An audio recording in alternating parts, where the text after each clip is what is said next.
نحمده ونستعينه ونستغفره ونعوذ بالله من شرور أنفسنا ومن سيئات أعمالنا من يهده الله فلا مضل له ومن يضلل فلا هادي له وأشهد أن لا إله إلا الله وحده لا شريك له وأشهد أن محمدا عبده ورسوله أما بعد يا أيها الذين آمنوا اتقوا الله حق تقاته ولا تموتن إلا وأنتم مسلمون يا أيها الناس اتقوا ربكم الذي خلقكم من نفس واحدة وخلق منها زوجها وبث منهما رجالا كثيرا ونساء واتقوا الله الذي تساءلون به والأرحام إن الله كان عليكم رقيبا يا أيها الذين آمنوا اتقوا الله وقولوا قولا سديدا يصلح لكم أعمالكم ويغفر لكم ذنوبكم ومن يطع الله ورسوله فقد فاز فوزا عظيما அன்பிற்குரிய சகோதரர்களே, தாய்மார்களே, சகோதரிகளே, அஸ்ஸலாமு அலைக்கும் வரஹ்மத்துல்லாஹி வபரகாத்துஹு. அல்லாஹ்வுடைய மிகப்பெரிய பேரருள், அல்லாஹ்வுடைய தீனை கற்றுக்கொள்ளக்கூடிய ஒரு தொடர் வகுப்பிலே நாம் அமர்ந்திருக்கிறோம். பெரும் பாவங்கள் என்ற இந்த தொடரான வகுப்பிலே இன்று நாம் பார்க்க போகின்ற ஒரு பெரும் பாவம்தான் அஸ்ஸினா, அதாவது விபச்சாரம். இந்த பெரும் பாவத்தை பற்றி தான் இன்று நாம் பார்க்கவிருக்கின்றோம். அன்பிற்குரிய சகோதரர்களே, அல்லாஹு தஆலா அல் குர்ஆனிலே இந்த பெரும் பாவத்தை பற்றி பல இடங்களிலே எச்சரித்து கொண்டிருக்கிறான். அந்த தொடரிலே ஷிர்க் என்ற இணை வைத்தல், அதேபோன்று உயிரை கொலை செய்தல், அநியாயமாக ஒரு உயிரை கொலை செய்தல், இந்த இரண்டு பெரும் பாவங்களுக்கு அடுத்ததாக அல்லாஹு தஆலா விபச்சாரத்தை குர்ஆனில் சூரத்துல் ஃபுர்கான் என்ற அத்தியாயத்தினுடைய 68, 69, 70 ஆகிய வசனங்களிலே அல்லாஹு தஆலா குறிப்பிடுகிறான். அதிலே அல்லாஹு தஆலா சொல்லும்போது, வல்லதீன யதுஊன மஅல்லாஹி இலாஹன் ஆகர், அவர்கள் அல்லாஹ்வோடு வேறு எந்த ஒரு கடவுளையும் வணங்க மாட்டார்கள், பிரார்த்திக்க மாட்டார்கள். வலா யக்துலூன நஃப்ஸல்லதி ஹர்ரமல்லாஹு இல்லா பில் ஹக், எந்த ஒரு உயிரையும் அநியாயமாக கொலை செய்ய மாட்டார்கள். அல்லாஹு தஆலா எந்த விடயங்களிலே கொலையை பணித்திருக்கிறானோ, அதாவது உரிமையின்றி அநியாயமாக எந்த ஒரு உயிரையும் அவர்கள் கொலை செய்ய மாட்டார்கள். அதேபோன்று வலா யஸ்னூன், அவர்கள் விபச்சாரம் செய்ய மாட்டார்கள் என்று அல்லாஹு தஆலா இங்கே முதலாவதாக ஷிர்க்கை சொல்கிறான். அவர்கள் இணை வைக்க மாட்டார்கள். இரண்டாவது சொல்லும்போது அவர்கள் அநியாயமாக அல்லாஹ் தடுத்த ஒரு உயிரை கொலை செய்ய மாட்டார்கள். மூன்றாவதாக அல்லாஹ் சொல்கிறான், அவர்கள் விபச்சாரம் செய்ய மாட்டார்கள். எனவே வமன் யஃஅல் ذلك يلقى அஸாமா, எவர்கள் இந்த பாவங்களை செய்வார்களோ அவர்கள் கடுமையான தண்டனையை அவர்கள் சந்திக்கக்கூடியவர்களாக இருக்கின்றார்கள். யுதாஅஃப் லஹுல் அதாபு யௌமல் கியாமா, மறுமையில் அவர்களுக்கு வேதனை இரட்டிப்பாக்கப்படும், பல மடங்காக்கப்படும். அவர்கள் அங்கு நிரந்தரமான தண்டனையிலே இருப்பார்கள், நீண்டகால தண்டனையிலே அவர்கள் இருப்பார்கள் என்பதை அல்லாஹு தஆலா சொல்கிறான். எனவே இந்த விபச்சாரம் என்ற இந்த பெரும் பாவத்தை அல்லாஹு தஆலா ஷிர்க்கை தொடர்ந்து அநியாயமாக ஒரு உயிரை கொலை செய்வதை தொடர்ந்து குறிப்பிடுகிறான். எனவே இதிலிருந்து இந்த பாவத்தினுடைய கொடிய தன்மையை நாம் விளங்கலாம். அன்பிற்குரிய சகோதரர்களே, நீங்கள் 25வது அத்தியாயம் 12வது வசனத்திலே நீங்கள் பார்க்கலாம், நபிகள் நாயகம் ஸல்லல்லாஹு அலைஹி வஸல்லம் அவர்கள் எப்படியெல்லாம் பைஅத் உறுதிமொழி எடுத்தார்கள். யா அய்யுஹன் நபி, அல்லாஹு தஆலா தனது நபியை பார்த்து அழைத்து சொல்கிறான், உங்களிடம் மூமினான பெண்கள் உங்களிடம் வந்தால் எதற்காக? உங்களிடம் பைஅத் உடன்படிக்கை செய்வதற்காக. என்னென்ன விஷயங்களிலே? அலா அல்லா யுஷ்ரிக்ன பில்லாஹி ஷையா, அல்லாஹ்வுக்கு அவர்கள் எதையும் இணை வைக்க மாட்டார்கள், அதேபோன்று எதையும் திருட மாட்டார்கள், அதேபோன்று அவர்கள் விபச்சாரம் செய்ய மாட்டார்கள், தங்களுடைய பிள்ளைகளை அவர்கள் கொல்ல மாட்டார்கள், அதே போன்று அவர்கள் எவருடைய விஷயத்திலும் அவதூறு கூற மாட்டார்கள். இப்படியாக அதே போன்று அவர்கள் நன்மையான விஷயங்களிலே உமக்கு மாறு செய்ய மாட்டார்கள். இந்த விஷயங்களில் நீங்கள் அவர்களிடம் பையத்தை பெற்றுக்கொள்ளுங்கள் என்று அல்லாஹு தஆலா தனது தூதருக்கு கட்டளையிடுகிறான். இன்னும் அவர்களுக்காக பாவ மன்னிப்பு தேடுங்கள். இங்கே நீங்கள் எடுத்து பார்த்தீங்கன்னா பெரும் பாவங்களுடைய ஒரு பட்டியலே அல்லாஹ் சொல்கிறான் இல்லையா? ஒரு பெரும் பாவங்களுடைய பட்டியல். அதில் என்னது? ஷிர்க் முதலாவது சொல்லப்படுகிறது, இரண்டாவது திருட்டு சொல்லப்படுகிறது, மூன்றாவது விபச்சாரம் சொல்லப்படுகிறது, நான்காவது அதாவது பிள்ளைகளை கொலை செய்தல் சொல்லப்படுகிறது, அதே போன்று அவதூறை சொல்லப்படுகிறது, அதே போன்று நன்மையான காரியங்களில் உமக்கு மாறு செய்யக்கூடாது என்ற விஷயங்கள். இந்த விஷயங்களிலெல்லாம் அல்லாஹுடைய தூதர் பையத் உறுதிமொழி வாங்கினார்கள். விபச்சாரம் செய்யக்கூடாது என்று பையத் உறுதிமொழி எடுத்தார்கள் என்பதை நாம் இந்த வசனத்திலிருந்து விளங்குகிறோம். அன்பிற்குரிய சகோதரர்களே, அடுத்ததாக நாம் இந்த தலைப்பிலே கவனிக்க வேண்டிய மற்றொரு மிக முக்கியமான பகுதிதான் அல்லாஹு தஆலா மூமின்களுடைய பண்புகளை சொல்லும்போது, நான் ஆரம்பத்தில் ஓதி காட்டிய வசனமும் இபாதுர் ரஹ்மான், ரஹ்மானுடைய அடியார்களின் பண்புகளை அல்லாஹ் சொல்லி வரும்போது தான் சொல்கிறான். அவர்கள் என்ன செய்ய மாட்டார்கள்? இணை வைக்க மாட்டார்கள். அவர்கள் அதே போன்று அநியாயமாக ஒரு உயிரை, அல்லாஹ் ஹராமாக்கி ஒரு உயிரை கொலை செய்ய மாட்டார்கள். அதே போன்று விபச்சாரம் செய்ய மாட்டார்கள் என்று அல்லாஹ் சொல்வது இபாதுர் ரஹ்மான் நல்லடியார்களுடைய விஷயத்திலே தான், அவர்களுடைய பண்புகளைத்தான் சொல்கிறான். அதே போன்று நீங்கள் சூரத்துல் மூமினூன் என்ற அத்தியாயத்திலே 23வது அத்தியாயம், அதிலே நீங்கள் 1 to 7 வரை உள்ள வசனங்களில் எடுத்து பார்த்தால் மூமின்களுடைய பண்புகளை அல்லாஹ் சொல்கிறான். மூமின்கள் உறுதியாக வெற்றி அடைந்து விட்டார்கள் என்று அல்லாஹு தஆலா சொல்கிறான். அவர்கள் தொழுகையிலே உள்ளச்சமாக இருப்பார்கள், அவர்கள் வீணான காரியங்களை விட்டு அவர்கள் விலகி இருப்பார்கள், அவற்றை புறக்கணித்து விடுவார்கள், ஜக்காத்தை அவர்கள் கொடுத்து வருவார்கள். நான்காவதாக சொல்கிறான் அல்லாஹு தஆலா, அவர்களுடைய மறை உறுப்பை, அவர்களுடைய மர்மஸ்தானத்தை அவர்கள் என்ன செய்து கொள்வார்கள்? பாதுகாத்து கொள்வார்கள். வல்லதீனஹும் லிஃபுரூஜிஹிம் ஹாஃபிதூன், அவர்களுடைய அந்த மர்மஸ்தானத்தை, மறை உறுப்பை அவர்கள் பாதுகாத்து கொள்வார்கள். அவர்களுடைய இல்லா அலா அஸ்வாஜிஹிம், அந்த தேவைகளை அவர்கள் அந்த தேவைகளை யாரோடு நிறைவேற்றுவார்கள் என்று சொன்னால் தங்களுடைய மனைவிமார்கள், அதே போன்று அவர்களுடைய அடிமை பெண்கள், வழக்கரம் சொந்தமாக்கி கொண்டவர்கள், இவர்களோடு தான் அந்த தேவைகளை அவர்கள் நிறைவேற்றிக் கொள்வார்கள். ஃபமன் இப்தகா வராஅ ஸாலிக ஃபஉலாயிக ஹுமுல் ஆதூன், இவர்கள் இதை தவிர வேறொரு வழியை தேடுவார்களோ அவர்கள் வரம்பு மீறியவர்கள் என்று அல்லாஹு தஆலா சொல்கிறான்.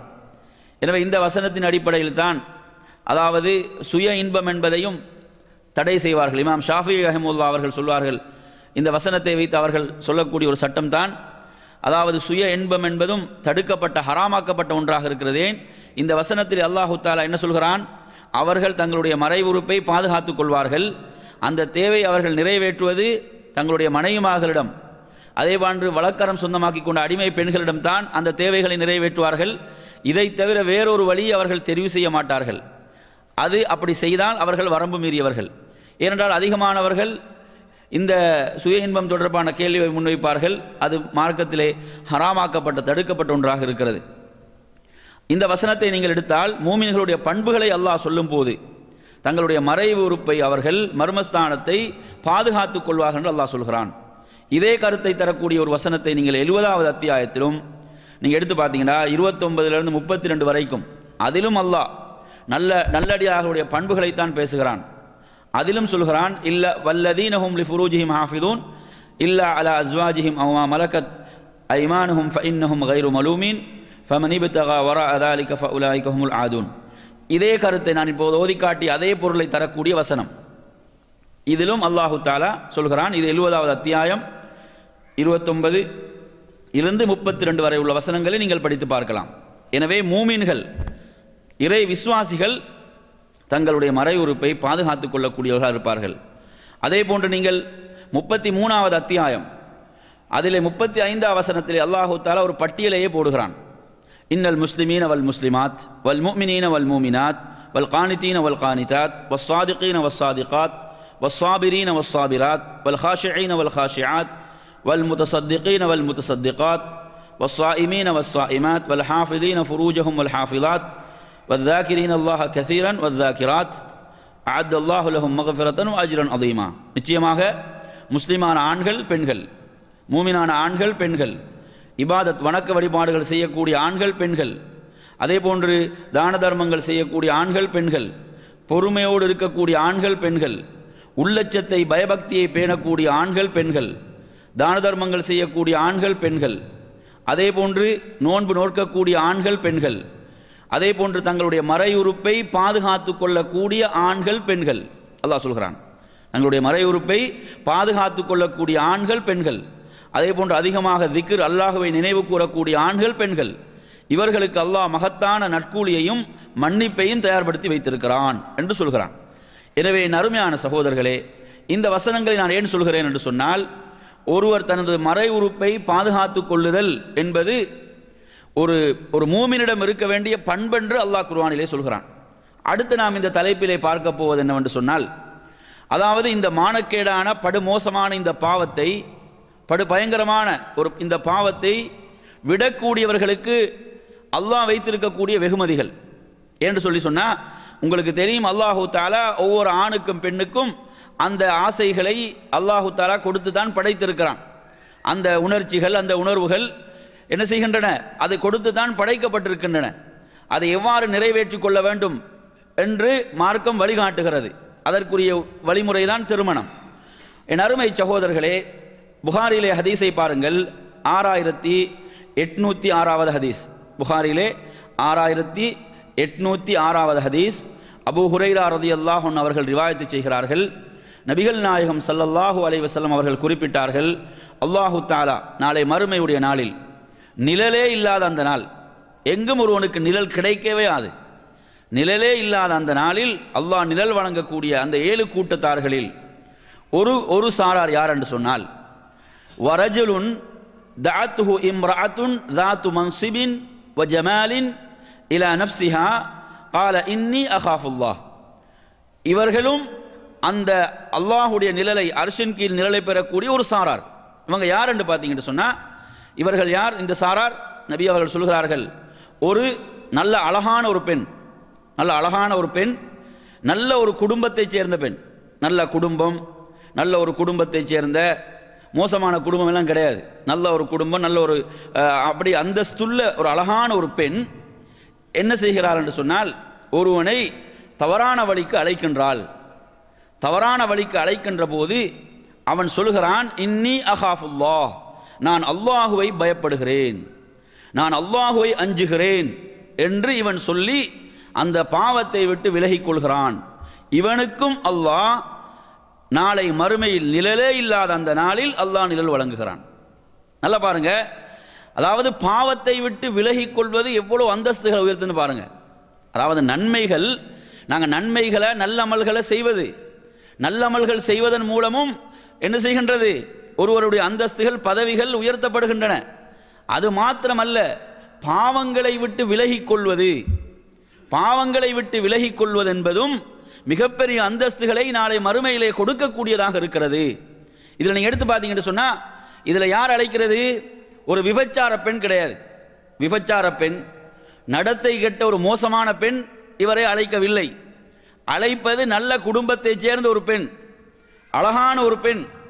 அப்படி ஒரு பெண் அழைக்கும் போது இவர் என்ன சொல்கிறார்? நான் அல்லாஹுவை பயந்து கொள்கிறேன், அல்லாஹுவை அஞ்சுகிறேன் என்று ஒதுங்குகிறார். ஏன்னா அதற்குரிய எல்லா சூழலும் அங்கு இருக்குது. ஏன்னா அவர் இப்போ அவரை அதிலிருந்து தடுப்பதற்கு வேறு எதுவுமே கிடையாது. ஏன்னா யாரும் அவரை பார்க்கவில்லை, அங்கு யாருமே இல்லை, அந்த இருவரும் மாத்திரம்தான் இருக்கிறார்கள், அந்த ஆணும் பெண்ணும் மாத்திரம்தான் இருக்கிறார்கள். அவர்களுக்கு அந்த பாவத்தில் ஈடுபட்டு விடலாம், வேறு எந்த தடைகளும் அங்கு இல்லை. இந்த நேரத்திலே அவர் என்ன சொல்கிறார்? அல்லாஹ்வின் மீது அச்சம் கொண்டவராக அதை விட்டு விலகிக் கொள்கிறார், அல்லாஹுவை பயந்தவராக அதை விட்டு விலகிக் கொள்கிறார். அதற்காக அல்லாஹ் நாளை மறுமையில் நிழலே இல்லாத அந்த நாளில் நிழல் கொடுக்கின்றான். எனவே நறுமையான சகோதரர்களே, இவ்வளவு உயர்ந்த ஒரு சிறப்பு இதுக்கு இருக்கிறது. அடுத்த ஹதீஸை பாருங்க, புகாரியில் 6474வது ஹதீஸ். ஹதீஸை அறிவிக்கக்கூடிய நபித்தோழர் சஹல் இப்னு சஅத் ரலியல்லாஹு அன்ஹு அவர்கள் ரிவாயத்து செய்கிறார்கள். நபிகள் நாயகம் ஸல்லல்லாஹு அலைஹி வஸல்லம் சொல்கிறார்கள், மை யضمنு லி மா பைன லஹ்யைஹி வ மா பைன ரிஜ்லைஹி அضمن லஹுல் ஜன்னah. எவர்கள் தங்களுடைய நாவையும், இரு தாடைகளுக்கு மத்தியில் உள்ள நாவையும், அவருடைய இரு கால்களுக்கு மத்தியில் இருக்கக்கூடிய அந்த மறை உறுப்பையும் பாதுகாத்து கொள்வதாக பொறுப்பேற்றுக் கொள்கிறாரோ அவருக்கு நான் சுவர்க்கத்தை பொறுப்பேற்றுக் கொள்கிறேன் நபி அவர்கள் சொன்னார்கள். கொஞ்சம் நினைச்சு பாருங்க. அதாவது நபி அவங்க சொர்க்கத்தை ஏற்றுக்கொள்கிறார்கள். இங்க எந்த ஒரு வணக்கத்தை பற்றியும் பேசப்பட்டுருச்சா? ஏதாவது ஒரு வணக்கத்தை ரசூலுல்லாஹ் இங்க சொல்றாங்க, 2 உறுப்பை நீங்க பாதுகாத்துக் கொள்ள வேண்டும். இரு உறுப்புகளை நீங்கள் பாதுகாத்துக் கொண்டால் உங்களுக்கு சுவர்க்கத்துக்கு நான் பொறுப்பு, உங்களை கொண்டு போய் சுவர்க்கத்தில் சேர்ப்பேன் என்று நபி அவர்கள் சொல்கிறார்கள். அன்பிற்குரிய சகோதரர்களே, இவ்வளவு ஒரு சிறப்பு பாருங்கள். 2 விஷயத்தை நாம் பொறுப்பெடுக்க வேண்டும். எந்த 2?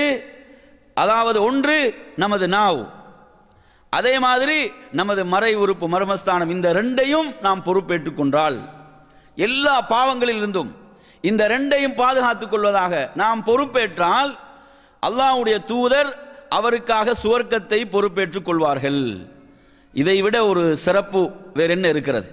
எனவே நறுமையான சகோதரர்களே, இந்த ஹதீஸும் என்ன செய்கிறது? இந்த பாவத்திலிருந்து விடுபடக்கூடியவர்களுக்குரிய சிறப்பை சொல்லக்கூடிய ஹதீஸாகும். அடுத்த ஹதீஸ் புகாரியிலே 2215வது ஹதீஸ். இதில் நான் இன்னொரு விஷயத்தை உங்களுக்கு சொல்ல வேண்டியிருக்கிறது. அதாவது உங்களுக்கு தெரியும், நான் ஆரம்பத்திலே அந்த நிழலே இல்லாத அந்த நாளில் அல்லாஹ்வுடைய நிழல் கிடைக்கக்கூடிய அந்த செய்தியிலே வரலாற்றிலே நடந்த குர்ஆன் சொல்லக்கூடிய முக்கியமான ஒரு நிகழ்வு தான் யூசுப் அலைஹிஸ்ஸலாத்துடைய வரலாறு. யூசுப் அலைஹிஸ்ஸலாத்துடைய வரலாற்றை பொறுத்தவரையில் அவர்கள் சந்தித்த ஒரு மிகப்பெரிய சோதனையாக இது அமைந்தது. அவர்களுடைய வாழ்நாளில் அவர்கள் சந்தித்த ஒரு மிகப்பெரிய சோதனை இது. எந்த சோதனை என்று சொன்னால், அவர்கள் எந்த வீட்டிலே வளர்ந்தார்களோ, எந்த வீட்டிலே அவர்கள் அந்த அசீஸுடைய மனைவி அன்றைய ஆட்சியாளருடைய அந்த வீட்டிலே வளர்ந்தாரோ அந்த பெண் என்ன செய்கின்றால்? இவரை தவறான வழிக்கு அழைக்கின்றாள். என் அருமை சகோதரர்களே, எந்த அளவுக்கு என்று சொன்னால், நீ எனது கட்டளையை நீ மறுத்தால், நீ எனக்கு இணங்கவில்லை என்று சொன்னால் உன்னை நான் சிறையிடுவேன், சிறையிலே தள்ளுவேன், உன்னை இழிவுபடுத்தப்பட்டவர்களில் இழிவானவர்கள் ஒருவராக நீ ஆகிவிடுவாய் என்றெல்லாம் அவள் என்ன செய்கின்றாள்? அந்த பெண்மணி எச்சரிக்கின்றாள். அந்த நேரத்தில் யூசுப் அலைஹிஸ்ஸலாம் அவர்கள், என் அருமை சகோதரர்களே, கால ரப்பி சிஜ்னு அஹப்பு இலைய மிம்மா யதுஊனனி இலை, அல்லாஹ்விடத்தில் எப்படி பிரார்த்தித்தார்கள்? யா அல்லாஹ், இவர்கள் இவ அழைக்கக்கூடிய இந்த மோசமான காரியத்தை விட அந்த சிறை வாழ்க்கை என்பது எனக்கு மிக விருப்பத்துக்குரியதாக இருக்கிறது.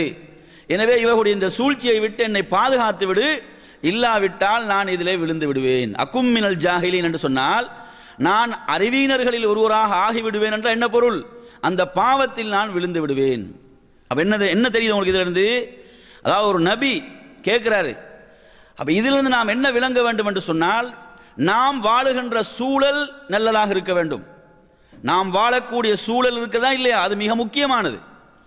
இந்த சூழலை ஒரு மோசமாக தெரிவு செய்யும் போது அது என்ன செய்துவிடும்?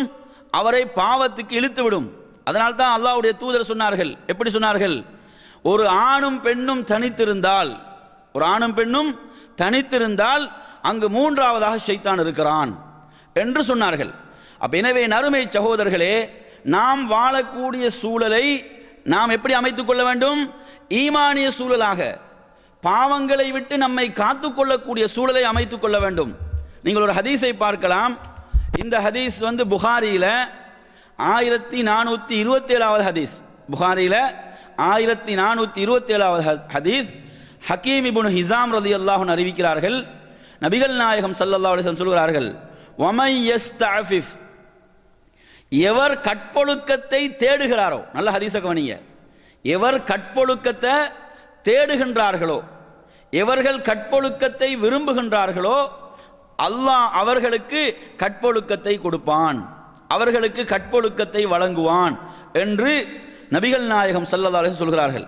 நான் ஏன் இதை சொல்கிறேன் என்று சொன்னா, இப்போ யூசுப் அலைஹிஸ்ஸலாம் துஆ செஞ்சாங்களா இல்லையா? எதுக்கு துஆ செஞ்சாங்க? தன்னுடைய கற்பொழுக்கத்தை பாதுகாத்துக் கொள்வதற்காக துஆ செய்தாங்க. அப்ப அந்த துஆவை அல்லாஹ் ஏற்றுக்கொண்டான். அப்ப அது மாதிரி தான் நாம் கற்பொழுக்கத்தை அல்லாஹ்விடத்திலே பிரார்த்திப்போம் என்று சொன்னால், கற்பொழுக்கத்தை அல்லாஹ்விடத்திலே கேட்போம் என்று சொன்னால், நிச்சயமாக அல்லாஹ் அதை நமக்கு வழங்கக்கூடியவனாக இருக்கிறான், அதை நமக்கு தரக்கூடியவனாக இருக்கிறான். இன்று நீங்க எடுத்து பாருங்க, சிலர்கள் என்ன செய்யறாங்க? மோசமான சூழலை விரும்புகிறாங்க. சிலர் பேசுகிறோம், அவங்க சொல்கிறாங்க, என்ன சொல்கிறாங்க, துபாய்க்கு போகிறதுக்கு ஒரு வேக்கன்சி கிடைச்சா நல்லா இருக்கும். சவுதியில் அவ்வளோ ஃப்ரீடம் இல்லை. சவுதியில் என்ன இல்லை, அவ்வளோ ஃப்ரீடம் சவுதியில் கிடையாது. அதாவது என்ன நினைக்கிறாங்க, இப்படி கட்டுக்கோப்பான வாழ்க்கை என்பது ஒருவனை பாதுகாக்கும் அந்த சூழல் இல்லையா. அப்போ மோசமான சூழல் என்பது, அனாச்சாரங்கள் நிறைந்த சூழல் என்பது அவனை வழிகெடுக்கும். அப்போ என்ன செய்கிறாங்க, இவர்களாகவே அந்த அநியாயத்தை தேடி செல்லக்கூடிய நிலை இருப்பதை பார்க்கிறோம். அப்போ உண்மையில் நீங்கள் எடுத்தீங்கன்னா ஒரு அடியான் கற்பொழுக்கத்தை விரும்புகிறார், அவர் தேடுகிறார் என்று சொன்னால் நிச்சயமாக அல்லாஹ் அதை கொடுப்பான். அப்படியான சூழலை அமைத்து கொடுப்பான். என் அருமையான சகோதரர்களே, எவர்கள் அதுதான் வேண்டும் என்று அலைவார்களோ அதில் தான் போய் விழுவார்கள். அதுதான் கிடைக்க வேண்டும், அப்படியான சந்தர்ப்பம் தான் அமைய வேண்டும் என்று எவர்கள் அலைவார்களோ அவர்கள் அங்குதான் போய் சேருவார்கள். அதே போன்று வமன் யஸ்தக்னி, எவர்கள் தன்னிறைவை விரும்புகிறார்களோ, தன்னிறைவு போதுமென்ற மனப்பான்மை இதை விரும்புவார்களோ அல்லாஹ் அவர்களுக்கு தன்னிறைவை கொடுப்பான் என்ற ஹதீஸை நாம் புகாரிலே பார்க்கலாம். அதுக்கு இன்னொரு ஆதாரத்தை நீங்கள் எடுத்து பாருங்க. முஸ்லிம்ல 7079வது ஹதீஸ். அப்துல்லா ரலியல்லாஹு அன்ஹு அறிவிக்கிறார்கள், நபி அவர்கள் கேட்ட ஒரு உயர்ந்த துஆ, பிரார்த்தனை, அல்லாஹும்ம இன்னி அஸ்அலுக்கல் ஹுதா வத்துகா வல் அஃபாஃப வல் கினா. முஸ்லிம்ல இடம்பெறக்கூடிய ஹதீஸ் 7079வது ஹதீஸ். அப்துல்லா ரலியல்லாஹு அன்ஹு ரிவாயத்து செய்கிறார்கள், நபி அவர்கள் கேட்ட ஒரு மிக முக்கியமான துஆ தான், யா அல்லாஹ், நான் உன்னிடம் நேர்வழியை கேட்கிறேன், இறையச்சத்தை கேட்கிறேன், வல் அஃபாஃப், கற்பொழுக்கத்தை கேட்கிறேன், அந்த கற்பொழுக்கத்திலே தவறிவிடாமல் இருப்பதை, அந்த கற்பொழுக்கத்தை கேட்கிறேன், வல் கினா, போதுமென்ற மனோநிலை, மனப்பான்மை, தன்னிறைவை கேட்கிறேன் என்று அல்லாஹ்வுடைய தூதர் பிரார்த்திப்பார்கள். இந்த துஆ மிக முக்கியமானதாகும். எனவே நறுமை சகோதரர்களே, அப்போ நீங்கள் எடுத்து பாருங்க, யூசுப் அலைஹிஸ்ஸலாம் அவர்கள் அவங்க கேட்ட துஆவை அல்லாஹ் ஏற்றுக்கொண்டான். அது மாத்திரம் அல்லாமல் என்ன செய்தான், அந்த மிகப்பெரிய சூழ்ச்சியிலிருந்தும் அவர்களை பாதுகாத்தான். எனவே அப்படியான ஈமானிய சூழலை ஒரு மூமின் விரும்ப வேண்டும். அதற்கு மாறாக அதாவது ஃப்ரீடம் என்று சொல்லி சுதந்திரம் என்ற பேரிலே அனாச்சாரங்கள் தலைவிரித்தாடக்கூடிய, ஒருவன் வழிகேட்டிலே விழுந்துவிடக்கூடிய ஒரு சூழலை ஒரு மூமின் ஒருபோதும் விரும்பக்கூடாது. அடுத்ததாக அருமையான சகோதரர்களே, குர்ஆன் இது தொடர்பாக சொல்லக்கூடிய அடுத்த மிக முக்கியமான ஒரு பகுதிதான் இதை ஃபவாஹிஷ், அதாவது மானக்கேடானவைகள் என்று குர்ஆன் சொல்கிறது. 6வது அத்தியாயம் 151வது வசனம், அதிலே நீங்கள் பார்க்கலாம், அல்லாஹ் சொல்கிறான், குல், நபியே நீங்கள் சொல்லுங்கள், தஆலவ் அத்லூ மா ஹர்ரம ரப்புக்கும், அதாவது நீங்கள் வாருங்கள், நீங்கள் எல்லாம் வாங்க என்று மக்களை அழைத்து நீங்கள் என்ன சொல்ல வேண்டும், அல்லாஹ் உங்களுக்கு ஹராமாக்கியவற்றை நான் உங்களுக்கு ஓதி காட்டுகிறேன். என்ன ஹராமாக்கியவைகள்?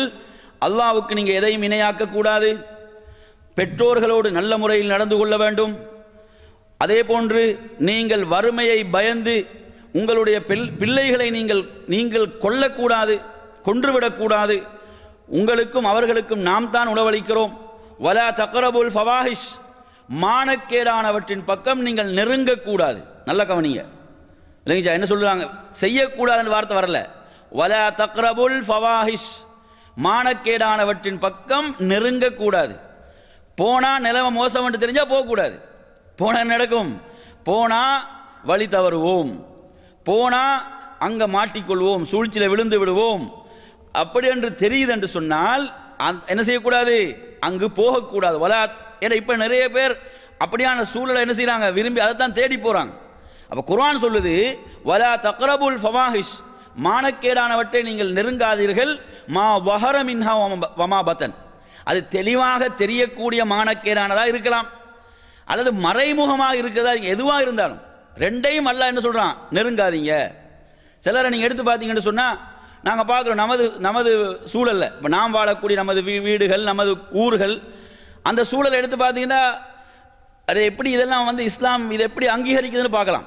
உதாரணமாக இஸ்லாம் மஹரம் என்று ஒரு சட்டத்தை போட்டிருக்குது. யார் யாரெல்லாம் மஹரம், அவங்க தான் மஹரம், வேறு யாரும் என்னது.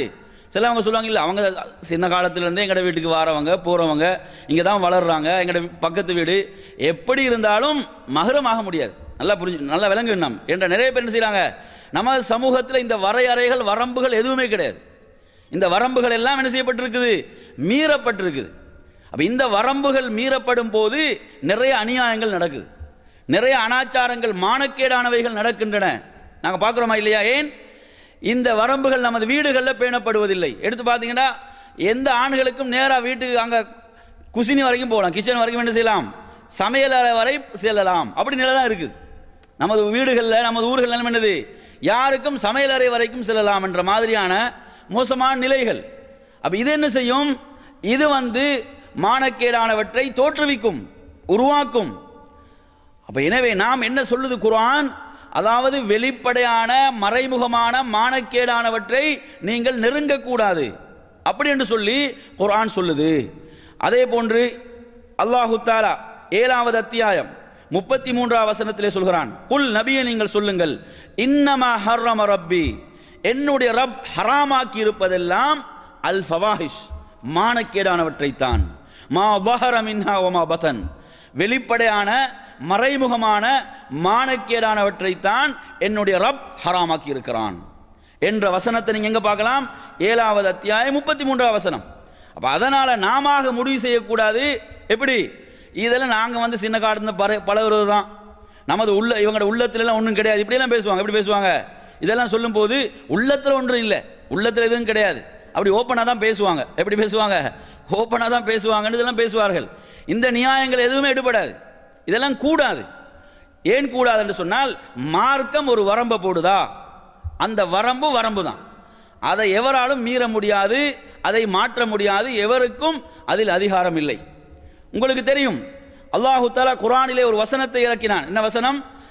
இன் உம்மஹாத்துஹும் இல்லல்லாஹி வலதுனஹும், இல்லையா? அதாவது நீங்க பெற்றெடுக்கக்கூடிய பிள்ளைகள், அந்த பிள்ளைகள் தான் உங்களுடைய பிள்ளைகள், அந்த பிள்ளைகள் தான் அவர்கள் தாய்மார்களாக முடியும். அப்ப இப்படி என்று சொல்லி அல்லாஹ் வசனத்தை இறக்குறான்.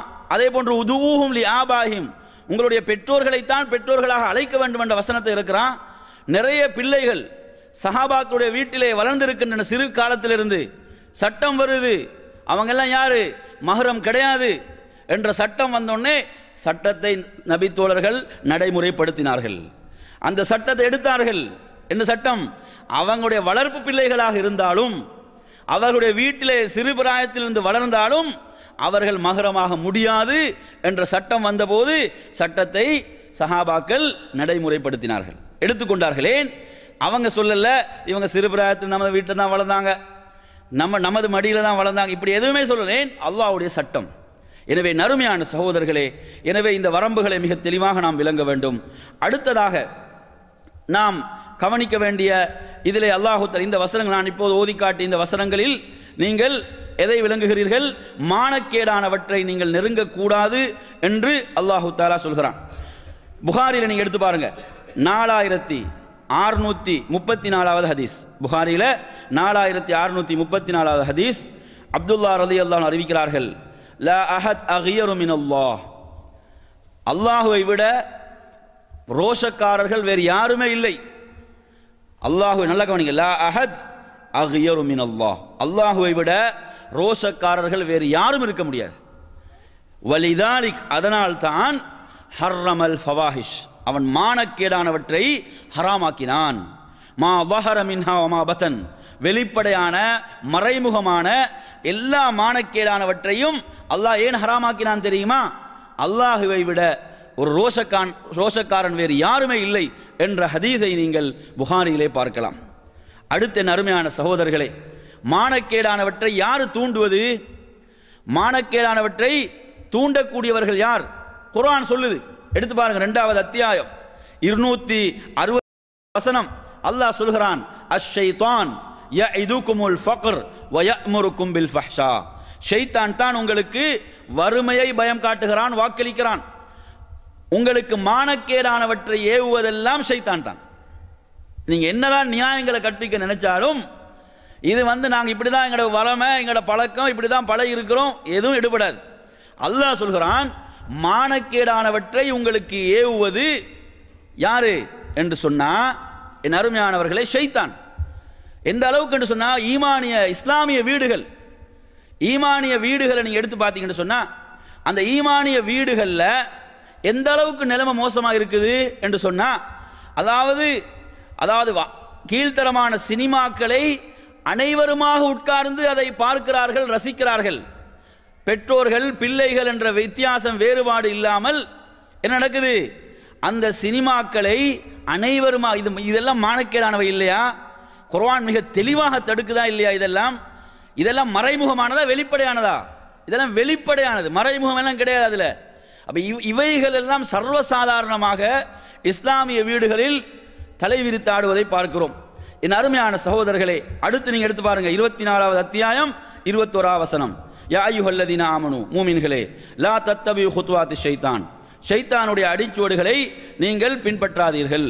அல்லாஹ் சொல்கிறான், வமன் யத்தபி குத்வாத்தி ஷைத்தான், எவர்கள் ஷைத்தானுடைய அடிச்சுவட்டை பின்பற்றுவார்களோ நிச்சயமாக அவன் ஏவுவதெல்லாம் மானக்கேடானவற்றையும் அசிங்கங்களையும் தான் அவன் ஏவுவான். தடுக்கப்பட்டவற்றையும் மானக்கேடானவற்றையும் தான் ஷைத்தான் உங்களுக்கு ஏவுவான். அவனுக்கு பின்னால் போனீங்கன்னா அது நடக்கும் என்று அல்லாஹு தஆலா குர்ஆனிலே எச்சரிக்கிறான். அடுத்த நறுமையான சகோதரர்களே, இந்த தலைப்பிலே நாம் அடுத்த மிக முக்கியமான பகுதி தான் விபச்சாரம் என்று சொல்லக்கூடிய இந்த பெரும் பாவத்தினுடைய பயங்கரமான தன்மைகளை நாம் பார்ப்போம். அதிலே முதலாவதாக நான் உங்களுக்கு சொல்வது 24வது அத்தியாயத்துடைய 3வது வசனம். அல்லாஹ் சொல்கிறான், அஸ்ஸானி லா யன்கிஹு இல்லா ஸானியத்தன் அவ் முஷ்ரிகா. ஒரு விபச்சாரம் செய்யக்கூடிய ஒரு ஆண் விபச்சாரம் செய்யக்கூடிய ஒரு பெண்ணைத்தான் என்ன செய்வான்? அவன் அப்படி திருமணம் முடிக்கிறதாக இருந்தால் யாரு தான்? அவன் ஒரு விபச்சாரம் செய்யக்கூடிய பெண்ணை அல்லது ஒரு முஷ்ரிக்கான பெண்ணைத்தான் அவன் திருமணம் முடிப்பான். அதே போன்று வஸ்ஸானியத்து, விபச்சாரம் செய்கின்ற ஒரு பெண், அந்த பெண் லா யன்கிஹுஹா இல்லா ஸானின் அவ் முஷ்ரிக், விபச்சாரம் செய்யக்கூடிய ஒரு ஆணை அல்லது ஒரு இணை வைக்கக்கூடிய முஷ்ரிக்கைத்தான் அவள் திருமணம் முடிப்பாள். வஹுர்ரிம ஸாலிக அலல் முஃமினீன், மூமின்களுக்கு இந்த விபச்சாரம் என்பது தடுக்கப்பட்டு இருக்கிறது. இந்த வசனம் பல கருத்துக்களை அறிஞர்களுக்கு மத்தியிலே கொள்ளக்கூடிய ஒரு வசனம் இது. அறிஞர்களுக்கு மத்தியில் இதில் பலவிதமான கருத்துக்களை அறிஞர்கள் இந்த வசனத்திலே முன்வைப்பார்கள். என் அருமையான சகோதரர்களே, இதிலே முதலாவதாக நாம் கவனிக்க வேண்டிய ஒரு விஷயம் என்னவென்று சொன்னால், இது இப்படியான ஒரு கருத்தை முன்வைப்பாங்க. என்னது? விபச்சாரம் செய்யக்கூடிய ஒருவன், அந்த விபச்சாரம் செய்யக்கூடிய ஒருவனுக்கு தகுதி விபச்சாரம் செய்யக்கூடிய ஒரு பெண் தான். விளங்குதா அவன் சொல்றது? ஏன்னா இப்போ ஒருத்தன் என்னது, அவன் ஊரெல்லாம் மேய்கிறான், ஆனால் அவனுக்கு வரக்கூடிய மனைவி பரிசுத்தமாக இருக்க வேண்டும் என்று விரும்புகிறான். இது எப்படி நியாயமாக இருக்கும்? அவன் என்ன செய்கிறான்? அவன் ஊரெல்லாம் மேயக்கூடியவனாக இருக்கிறான், மோசமாக நடக்கக்கூடியவனாக இருக்கிறான். ஆனால் அவர் விரும்புகிறாரு தன்னுடைய மனைவி, தனக்கு கிடைக்க வேண்டிய மனைவி பரிசுத்தமாக இருக்க வேண்டும், கற்பொழுக்கம் உள்ள பெண்ணாக இருக்க வேண்டும் என்று எப்படி அவன் விரும்பலாம்? அதே போன்று தவறான நடத்தில் இருக்கக்கூடிய ஒரு பெண், விபச்சாரத்தில் ஈடுபடக்கூடிய ஒரு பெண், தனக்கு கிடைக்க வேண்டிய கணவன் ஒரு தூய்மையான பரிசுத்தமானவனாக இருக்க வேண்டும் என்று எப்படி அவள் விரும்பலாம்? இது ஒரு விஷயம் இதில் கவனிக்க வேண்டும். அடுத்து நீங்கள் எடுத்து பார்த்தீங்கன்னு சொன்னால், அதாவது இப்போ இந்த வசனத்தில் அல்லாஹ் என்ன சொல்கிறான்? அஸ்ஸானி, விபச்சாரம் செய்பவன் என்று சொன்னால் அப்பட்டமாக தெளிவாக தெரியுது. அப்பட்டமாக, இதெல்லாம் மறைமுகம் கிடையாது. மறைமுகம்டா இங்கே மறைமுகம் இல்லை, தெளிவாக தெரிகிறது. விபச்சாரம் செய்யக்கூடியவன், விபச்சாரம் செய்யக்கூடிய ஒருவன், விபச்சாரம் செய்யக்கூடிய பெண் என்பது அப்பட்டமாக தெளிவாக தெரியுது. இப்படி தெரியும் போது, நல்ல கவனிங்க இந்த விஷயத்தை, தெளிவாக தெரியும் போது ஒரு கற்பொழுக்கம் உள்ள ஒரு மூமினான பெண் இப்படியான ஒரு ஆணை திருமணம் முடிக்கக்கூடாது. அந்த திருமணம் என்ன செய்யாது? செல்லாது. ஏன்? அவன் தௌபா செய்து மீள வேண்டும். ஏன்? இந்த வசனம் அதைத்தான் சொல்லுது. இந்த வசனம் அந்த திருமணம் செல்லாது என்பதைத்தான் சொல்லுது. ஒரு கற்பொழுக்கம் உள்ள ஒரு பெண், நல்ல ஒரு மூமினான பெண், தெளிவாக தெரியுது அவன் விபச்சாரத்திலே இருக்கிறான், பல பெண்களோடு அவன் போய் வரக்கூடியவனாக இருக்கிறான் என்று தெளிவாக தெரியுது. அவன் அதிலே தான் இருக்கிறான், அந்த பாவத்திலே தான் இருக்கிறான் என்று தெளிவாக தெரியும் போது ஒரு மூமினான பெண்ணுக்கு அவனை திருமணம் முடிப்பதற்கு மார்க்கம் அனுமதிக்கவில்லை. அந்த திருமணம் செல்லாது என்று அறிஞர்கள் இந்த வசனத்தை வைத்து தீர்ப்பளிக்கிறார்கள். அதே போன்ற அருமையான சகோதரர்களே, அதே போன்றுதான் ஒரு மூமினான ஆண், கற்பொழுக்கம் உள்ள ஒரு மூமினான ஆண், அழகு இருக்கிறது என்ற காரணத்துக்காக அல்லது பணம் இருக்கிறது என்ற காரணத்துக்காக மோசமான ஒரு விபச்சாரியாக இருக்கக்கூடிய ஒருவரை திருமணம் முடிக்க கூடாது என்று இந்த வசனம் சொல்லுது. அப்படி முடித்தால் அந்த திருமணம் என்ன செய்யாது? செல்லாது என்பதை இந்த வசனம் சொல்கிறது. அப்ப எனவே இதை நாம் மிக தெளிவாக விளங்க வேண்டும். இதில் இன்னொரு சட்டம் என்னவென்று சொன்னால், அந்த விபச்சாரம் செய்யக்கூடிய ஆணோ விபச்சாரம் செய்யக்கூடிய பெண்ணோ தௌபா செய்து விட்டார்கள். என்ன செஞ்சிட்டாங்க?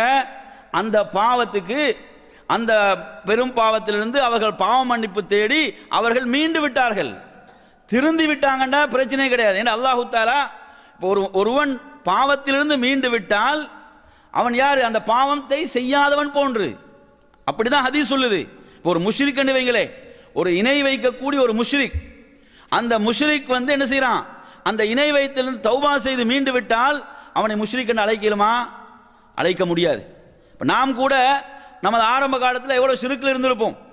தெரியாத காலத்தில், அறியாத காலத்தில் கபர்களுக்கு செல்லக்கூடியவர்கள், நேர்ச்சை வைக்கக்கூடியவர்கள், அப்படி ஷிர்கில் இருந்திருப்போம். அதிலிருந்து நாம் தௌபா செய்து மீண்டு விட்டால் நாம் யாரல்ல? முஷ்ரிக் அல்ல. எனவே ஒரு பாவம், அந்த பாவத்திலிருந்து ஒரு தௌபா செய்து மீண்டு விட்டால் திரும்ப அவர் என்ன செய்யக்கூடாது? அந்த பாவத்தோடு அவரை தொடர்படுத்தி பேசக்கூடாது. அதுக்கு மார்க்கம் அனுமதிக்கவில்லை. இப்போ நபி தோழர்கள் நீங்கள் எடுத்து பார்த்தீங்கன்னா, இஸ்லாத்துக்கு முன்னர் அனைவரும் ஷிர்கில் தான் இருந்தார்கள். இஸ்லாத்துக்கு முன்னர் அனைவருடைய நிலை என்னது? ஷிர்கில் இருந்தார்கள். ஆனால் இஸ்லாத்தை ஏற்றுக்கொண்டார்கள் என்று சொன்னால் அதுக்கு பிறகு அவங்க யாரு? மூமீன்கள். அப்போ எனவே அருமையான சகோதரர்களே, தௌபா செய்து மீண்டு விட்டால் என்னல்ல, அவர்களுக்கு இந்த சட்டம் வராது. ஏன்னா அவங்க அந்த பாவத்திலிருந்து மீண்டு விட்டார்கள். அதே போன்ற அருமையான சகோதரர்களே, இன்னும் சிலர் என்ன ஒரு விளக்கத்தை சொல்லுவாங்கன்னு சொன்னா, இந்த வசனங்கள்ல எப்படி சொல்லுவாங்கன்னு சொன்னா, அதாவது இங்கே குறிக்கக்கூடிய இந்த செய்தி இங்கே லா யன்கிஹு என்ற அந்த வார்த்தைக்குரிய பொருளை சொல்லும் போது சொல்வார்கள், இது என்ன செய்யுது? ஒரு ஆணும் பெண்ணும் சேர்வதைத்தான் இது சொல்லுது. ஒருத்தன் ஒரு விபச்சாரம் செய்யக்கூடிய ஒருவன் ஒரு பெண்ணோடு சேரும் போது அவளும் விபச்சாரி தான். அவளும் யாரு? அவளும் விபச்சாரியாகத்தான் இருக்கிறாள் என்ற கருத்தை கொடுக்கக்கூடியதாக இது இருக்கிறது என்ற கருத்தை முன்வைப்பார்கள். ஆனால் நாம் சொன்னதிலே நான் உங்களுக்கு இப்போ கடைசியாக ஒரு கருத்து என்ன சொன்னேன்? கற்பொழுக்கமுள்ள மூமினான ஆண்களோ பெண்களோ அப்படியானவர்களை தெரிவு செய்யக்கூடாது. அப்படி தெரிவு செய்து திருமணம் முடித்தாலும் அது செல்லாது. அதே நிலையில் அவங்க இருப்பாங்கண்டா. அதுதான் அதற்குரிய அதிகமான அறிஞர்கள் ஏற்றுக்கொள்ளக்கூடிய கருத்தாக அதிலே இருக்கிறது. அதே போன்று என் அருமையான சகோதரர்கள், இதற்கு ஆதாரமாக நீங்கள் ஒரு ஹதீஸை கூட பார்க்கலாம். எதில் பார்க்கலாம்? புகாரியில் 4810வது ஹதீஸ். புகாரியில் 4810வது ஹதீஸ். அப்துல்லாஹ் இப்னு அப்பாஸ் ரலியல்லாஹு அன்ஹு அறிவிக்கிறாங்க, அன்னநாஸம் மின் அஹ்லி ஷிர்க், ஷிர்கிலே இருந்த சில மனிதர்கள் அல்லாஹ்வின் தூதரிடம் வந்தாங்க. அல்லாஹ்வின் தூதரிடம் அவர்கள் சொன்னார்கள், என்ன சொன்னார்கள்? நாம் என்ன செய்தோம்? நிறைய பேர் நாம் அதிகமானவர்களை கொலை செய்து விட்டோம். நாம் அதிகமாக விபச்சாரங்களில் ஈடுபட்டு விட்டோம். நாம் ஷிர்க் செய்து விட்டோம். இப்போ நாம் என்ன செய்யணும்? நீங்கள் எந்த மார்க்கத்தின் பக்கம் அழைக்கிறீங்களோ இது நல்ல சிறந்த மார்க்கமாக தெரியுது, நல்ல ஒழுக்கமுள்ள மார்க்கமாக தெரிகிறது. நாம் இதை ஏற்றுக்கொண்டால் நமது பாவங்களுக்கெல்லாம் அது பரிகாரமாக அமையுமா அப்படின்னு கேட்கும் போது அல்லாஹ்வுடைய தூதர் என்ன செய்தாங்க? இந்த வசனத்தை ஆரம்பத்தில் ஓதி காட்டின ஒரு வசனம், வல்லதீன லா யதூன மஅ அல்லாஹி இலாஹன் ஆகர் வலா யக்துலூன் நஃப்ஸல்லதி ஹர்ரமல்லாஹு இல்லா பில் ஹக் வலா யஸ்னூன் என்று வரக்கூடிய வசனத்தில் அல்லாஹ் என்ன சொல்கிறான்? அதாவது அவர்கள் அல்லாஹ்வுக்கு எதையும் இணையாக்க மாட்டார்கள், அல்லாஹ்வோடு சேர்த்து யாரையும் அழைக்க மாட்டார்கள், அல்லாஹ் ஹராமாக்கிய அந்த உயிர்கள் அவர்கள் என்ன செய்ய மாட்டார்கள்? கொலை செய்ய மாட்டார்கள், உரிமையின்றி விபச்சாரம் செய்ய மாட்டார்கள். அதை செய்தால் அவர்கள் கடுமையான தண்டனை சந்திப்பாங்க. இல்லாமன் தாப, அல்லாஹ் சொல்கிறான், இவர்கள் தௌபா செய்து ஈமான் கொண்டு சாலிகான அமல் செய்கிறார்களோ அவர்களை தவிர. இதில் இன்னொரு வசனம் இதில் இறங்கியது. எந்த வசனம்? நீங்கள் எடுத்து பார்த்தீங்கன்னா, குல்யா இபாதி அல்லதீன அஸ்ரஃபு அலா அன்ஃபுஸிஹிம், தங்களுக்கு தாங்களே அநியாயம் செய்து கொண்ட அடியார்களே, அல்லாஹ்வுடைய அருளில் நீங்கள் நம்பிக்கை இழந்து விடாதீர்கள் என்ற வசனமும் இறங்கியது என்ற இந்த ஹதீஸ்லேயே இது வருது. புகாரில் 4810 ஹதீஸ். எனவே இந்த ஹதீஸ் எதை சொல்லுதுண்டா, அப்படியான பாவங்கள் செய்து விட்டாலும் அதில் ஒருவர் தௌபா செய்யும் போது, தூய்மையாக தௌபா செய்யும் போது அல்லாஹ் என்ன செய்கிறான் என்று சொன்னால் அவர்களுடைய தௌபாவை அல்லாஹ் ஏற்றுக்கொள்கிறான் என்பதை இந்த ஹதீஸும் ஆதாரமாக இருக்கிறது. அடுத்த நறுமையான சகோதரர்களை, விபச்சாரத்தினுடைய அந்த படுமோசமான தன்மைகளை சொல்லக்கூடிய மற்றும் ஒரு மிக முக்கியமான செய்தி புகாரியில் 1044வது ஹதீஸ்.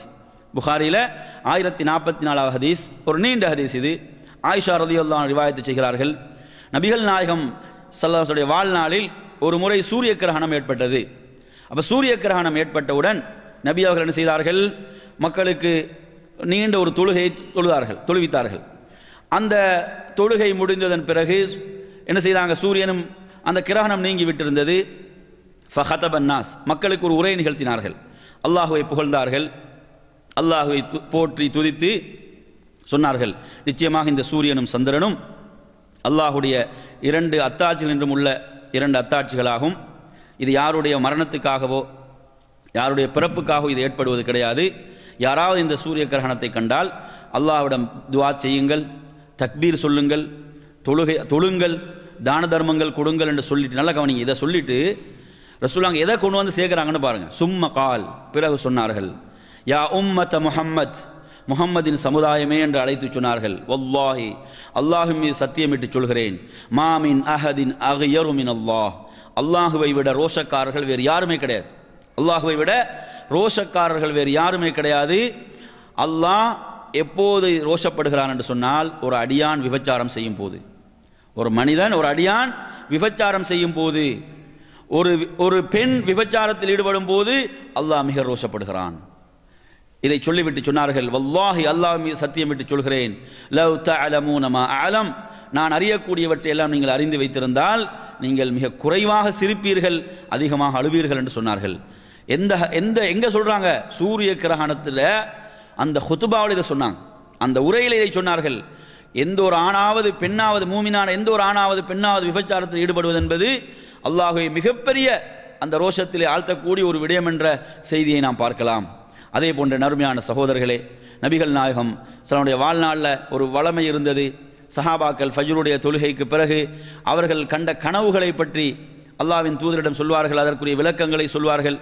இப்படியான உரையாடல்கள் நடந்து கொண்டிருக்கும். ஒரு முறை அல்லாஹ்வுடைய தூதர் கேட்கிறார்கள், நபித்தோழர்களை பார்த்து கேட்கிறார்கள், உங்கள் யாராவது நேற்று இரவு கனவு கண்டீர்களா என்று கேட்கும்போது சொன்னார்கள், நாம் யாருமே கனவு காணவில்லை யா ரசூலல்லாஹ். அப்போது நபி அவர்கள் கண்ட ஒரு கனவை விளக்குகிறார்கள். ஹதீஸை அறிவிக்கக்கூடிய நபித்தோழர் சமுரா பின் ஜுந்துப் ரலியல்லாஹு அன்ஹு அவர்கள்.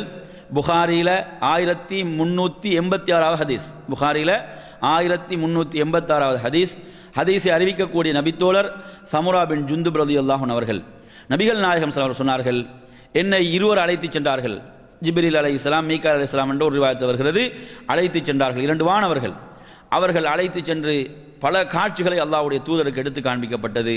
அதிலே ஒரு காட்சி தான், அதாவது மிகப்பெரிய ஒரு நெருப்பு மூட்டப்பட்டு அதனுடைய அந்த தோற்றம் எப்படி இருக்குதுன்னு சொன்னால், அதனுடைய வாய் சிறியதாகவும் அதனுடைய கீழ்ப்பாகம் மிக விசாலமானதாகவும் இருக்கிறது. அப்படியான ஒன்றின் பக்கமாக அழைத்து செல்லப்பட்டார்கள். அதில் மிகப்பெரிய நெருப்பு மூட்டப்பட்டிருக்கிறது.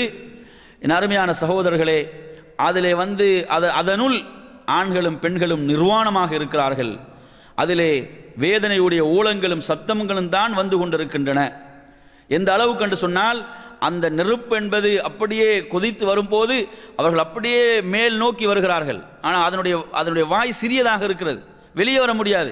திரும்ப அதை கொஞ்சம் இழுத்தவுடன் அவர்கள் கீழே போய் விடுகிறார்கள். அதனுடைய அந்த நெருப்பினுடைய படு பயங்கரமான தன்மை குறையும் போது கீழே சென்று விடுகிறார்கள், மறுபடியும் மேலே வருகிறார்கள். இப்படியே இவர்கள் தண்டனை செய்யப்பட்டு கொண்டிருக்கிறார்கள்.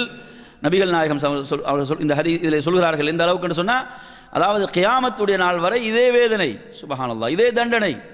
அப்போது அந்த ஹதீஸினுடைய இறுதியிலே வருகிறது, அல்லாஹ்வுடைய தூதர் ஒவ்வொருவரை பற்றி கேட்கும் போதும் அதை பற்றி நடங்கன்னு தான் சொன்னாங்க. இறுதியில் சொல்கிறார்கள், இவர்கள் யார் என்று சொன்னால், இவர்கள் தான் உலகத்தில் விபச்சாரம் செய்தவர்கள், விபச்சாரம் செய்த ஆண்களும் பெண்களும் என்று. அதாவது கியாமத்துடைய நாள் வரை இப்படி ஒரு வேதனை, ஒரு தண்டனை சொன்னால், அதாவது கற்பனை கூட செய்து பார்க்கலாது. சுப்ஹானல்லாஹ், கொஞ்சம் நினைச்சு பாருங்க. அப்போ இவ்வளவு கடுமையாக வேதனை செய்யப்படுகிறார்கள். இந்த ஹதீஸை நாம் புகாரிலே பார்க்கிறோம். அடுத்ததாக என் அருமையான சகோதரர்களே, நாம் இந்த தலைப்பிலே இன்னும் ஒரு சில செய்திகளை மாத்திரம் சொல்லி நிறைவு செய்யலாம் நினைக்கின்றோம்.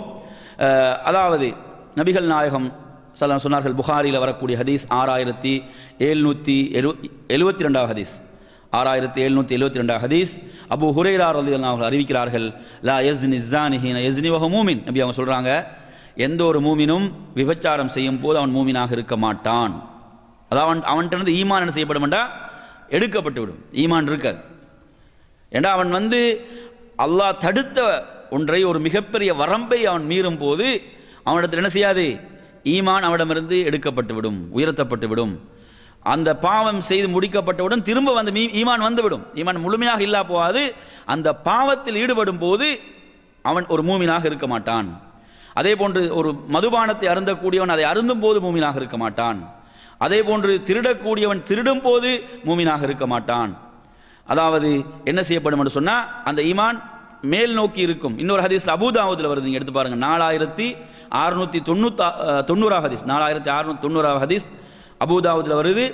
அந்த ஹதீஸ்ல ரசூலுல்லாஹ் சொல்றாங்க, இதா ஜனர் ரஜுல், ஒருவன் விபச்சாரத்தில் ஈடுபடும் போது ஹரஜ மின்ஹுல் ஈமான், அவனிடமிருந்து ஈமான் என்ன செய்யப்படும், வெளியேறிவிடும். அது மேலே இருக்கும், மேலே என்ன செய்யும், ஒரு நிழல் போன்று அது மேலே இருக்கும். அந்த பாவத்தை அவன் செய்து முடித்த பிறகு ரஜா இலைஹில் ஈமான், திரும்ப ஈமான் வரும்.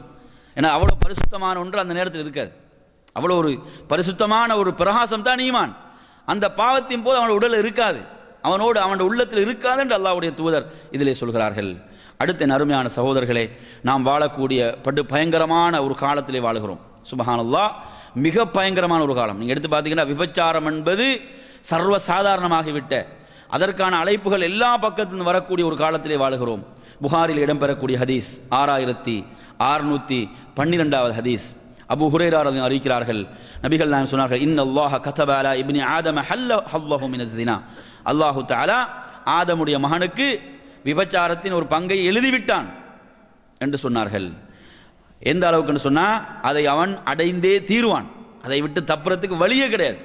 லா மஹாலா, அதில் தப்புறத்துக்கு வழியே இல்லை. அது என்னது, ஃபஸினல் ஐன், கண்ணுடைய விபச்சாரம், அந்நதர், தவறானவற்றை பார்ப்பது. கண்ணுடைய விபச்சாரம் என்பது ஒரு அந்நிய பெண்ணை அவன் பார்த்து ரசிக்கிறான். இப்போ திடீரென்று பார்க்கறது அல்ல, இப்போ திடீரென்று பார்க்கக்கூடிய பார்வை அல்ல. அதாவது அவனோட என்ன செய்யறான், ஒரு அந்நிய பெண்ணை பார்த்து ரசிக்கிறான் அல்லது மோசமானவற்றை பார்க்கிறான். இது கண்ணுடைய விபச்சாரம். வஸினல் லிசான் அல் மன்திக், அதே போன்று நாவுடைய விபச்சாரம், மோசமானவற்றை பேசுவது. இப்போ நீங்கள் எடுத்து பாருங்க, சிலர் இந்த நாட்டுக்கு வந்தோன்னு என்ன செய்யறது, எங்கே எப்படியாவது ஒரு மொபைல் நம்பரை ட்ரை பண்ணி எடுத்து இப்படியான ஒரு தவறான தொடர்பை ஏற்படுத்திக் கொள்வதற்கு முயற்சி செய்கிறார்கள். எப்படியாவது என்ன செய்யறது, நம்பர்கள் ஏதாவது டயல் பண்ணி பார்த்து அல்லது நம்பர்கள் எடுத்து அதில் வந்து என்ன செய்யறது, அதில் ஒரு இன்பம், அதில் உள்ள அவனோட பணத்தை எல்லாம் அதிலே விரயமாக்குவான். கடைசியில் மாத சம்பளம் போதாது கடன் எடுப்பான். இப்படி நிலையில் அதிகமானவர்கள் இருக்கிறார்கள். அப்போ வஸினல் லிசான், நாவுடைய விபச்சாரம் தான் பேசுவது, ரசூலுல்லாஹ் சொல்றாங்க. அதற்கு பிறகு அல்லாஹ்வுடைய தூதர் என்ன சொல்கிறார்கள் என்று சொன்னால், அதற்கு பிறகு இப்படி பேசும்போது என்ன செய்யும், பார்க்கும் போதும் பேசும் போதும் நானும் இப்படி செய்ய வேண்டும் என்று விரும்புவோம். அப்படிதானே, சினிமாவை பார்க்குற நிலைமை அதுதான் ஆகுது. சினிமாவை பார்க்கக்கூடிய நிலை என்னது, சினிமாவை தொடர்ந்து பார்க்கும்போது அதில் செய்கிற மாதிரி நான் செய்யக்கூடாதுன்னு சிந்திப்போம். அப்படி தானே, அதில் அவன் வந்து நடக்கிற மாதிரி, அதில் ரெண்டு பேரும் கட்டி பிடிக்கிற மாதிரி நடக்கிற மாதிரி ஏன் நாங்கள் செய்யக்கூடாது என்று அவனுடைய மனநிலை, மனிதனோட மனநிலை அப்படி மாறும். ஷைத்தான் அந்த விடமாட்டான், அந்த இடத்துல விடுவானா, அப்படியே படிப்படியாக ஷைத்தான் என்ன செய்வான், அவனை அழைத்து செல்வான். நபி அவங்க சொல்கிறாங்க, அவனுடைய உள்ளம் விரும்புது, உள்ளம் அதை ஆதரவு வைக்குது, கடைசியில் அவனுடைய மறை விருப்பு அதை உண்மையாக்குகிறது அல்லது பொய்யாக்குகிறது. ஒன்று உண்மையாக்குது, இல்லாவிட்டால் பொய்யாக்குது. என்ன உண்மையாக்குதுண்டா, படுகொலியில் ஷைத்தான் கொண்டு போய் தள்ளுகிறான், மிகப்பெரிய ஒரு படுகொலியில் தள்ளுகிறான் என்பது பொருள். அடுத்ததாக அருமையான சகோதரர்களை, புகாரியில் 6811 ஹதீஸ் அப்துல்லா ரலியல்லாஹு அறிவிக்கிறார்கள், அல்லாஹ்வின் தூதரிடம் வந்து நான் கேட்டேன், யா ரசூலல்லாஹ் ஐயு தன்பி ஆதம், பாவங்களில் மிக கடுமையானது எது யா ரசூலல்லாஹ் என்று கேட்கும் போது சொன்னார்கள், அல்லாஹ் உன்னை படைத்திருக்க அவனுக்கு நீ இணை கற்பிப்பதுதான். அல்லாஹ் உன்னை படைத்திருக்கிறான், அந்த ரப்புக்கு நீ ஒன்றை இணையாக கற்பிக்கிறாய், இது மிக பெரும் பாவம். அதற்கு அடுத்தது என்ன யா ரசூலல்லாஹ் என்று நான் கேட்டேன். அப்போது சொன்னார்கள், உனது குழந்தைக்கு உணவளிக்க வேண்டிய உனது குழந்தை வறுமையை பயந்து நீ அந்த குழந்தையை கொன்று விடுகிறாய், இது இரண்டாவது பெரும் பாவம். மூன்றாவது பயங்கரமான பாவம் எதென்று கேட்கும் போது அல்லாஹ்வுடைய தூதர் சொன்னார்கள், உனது அண்டை வீட்டிலே, பக்கத்து வீட்டிலே, உன்னோடு அண்டை வீட்டிலே குடியிருக்கிறான், அந்த அண்டை வீட்டானுடைய மனைவியோடு நீ விபச்சாரத்தில் ஈடுபடுவதுதான் அல்லாஹ்வுடைய தூதர் சொன்ன மோசமான பயங்கரமான அடுத்த பாவம். இந்த ஹதீஸை புகாரில் நீங்கள் 6811 ஹதீஸாக பார்க்கலாம். எனவே நறுமையான சகோதரர்களே, இவ்வளவு கடுமையான குற்றமாக, ஏன்னா இது வந்து இந்த ஹதீஸ் இன்னும் கொஞ்சம் கூடுதலாக தெளிவுபடுத்தப்பட வேண்டிய ஒரு சில பகுதியில் இந்த ஹதீஸில் இருக்குது. அதே மாதிரி அடுத்து நாம் இந்த தலைப்பிலே பார்க்க போகின்ற மிக முக்கியமான அடுத்த ஒரு பகுதி தான் என்னவென்று சொன்னால், அதாவது நபிகள் நாயகம் ஸல்லல்லாஹு அலைஹி வஸல்லம் அவர்கள் மறுமைக்குரிய அடையாளங்களாக சிலதை சொன்னார்கள், மறுமைக்குரிய அடையாளங்களாக சிலதை சொன்னார்கள். அதை நாம் இந்த வகுப்பிலே உங்களுக்கு தெளிவுபடுத்தவில்லை. இறுதியாக சொன்ன ஹதீஸிலே சில தெளிவுகளும் விளக்கங்களும் உங்களுக்கு கூடுதலாக வழங்கப்பட வேண்டியிருக்குது. எனவே அடுத்த வகுப்பிலே இன்ஷா அல்லாஹ் நாம் அந்த பகுதிகளை தெளிவுபடுத்துவோம். இன்னும் இதில் மிக முக்கியமான சில சட்டத்திட்டங்களும் சொல்லப்பட வேண்டியிருக்கின்றன. இன்ஷா அல்லாஹ் அவற்றையும் வரக்கூடிய வகுப்பிலே தெளிவுபடுத்துவோம் என்று கூறி நிறைவு செய்கிறேன். வஸ்ஸலாமு அலைக்கும் வரஹ்மத்துல்லாஹி வபரகாத்துஹு வ ஆகிரு தஅவானா அல்ஹம்துலில்லாஹி ரப்பில் ஆலமீன்.